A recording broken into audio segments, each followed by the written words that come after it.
और ये तहकीक है अमेरिका के कि 32 करोड़ लोग मौलाना इलियास ने शिकार किया तबलीगी जमात ने।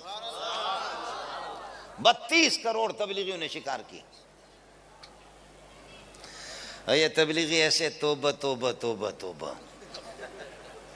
ये ऐसे है कि तोबा तोबा तोबा तोबा। आप कहेंगे, कोई कहता कि मैं चर्स पीता हूं, कहते आप तो हमारे भाई है। कहते मैं शराब की बोतल चढ़ाऊं, आप हमारे भाई है। चले भाई आप हमारे भाई। मैं चर्स पीता हूं, नशा हीरोन, भाई आप हमारे भाई। आदम अलैहिस्सलाम की औलाद तो है। अल्लाह के बंदे कुर्बान जाए, न दाढ़ी है न कुछ है। उसको निकाल दिया, वो कभी धुत रहता है नशे में और कभी जमात में ले गए और वो सो गया, खर्राटे मार करके सो रहा। 3-4 घंटों के बाद एक तबलीग आकर के उसके हाथ चापी कर रहे, दूसरे हाथ, और एक सर चापी कर रहा। जैसे उसकी आंख खुल जाती, आंखें उसकी सुर्ख हो गई। कहते भाई आपकी नींद पूरी होगी।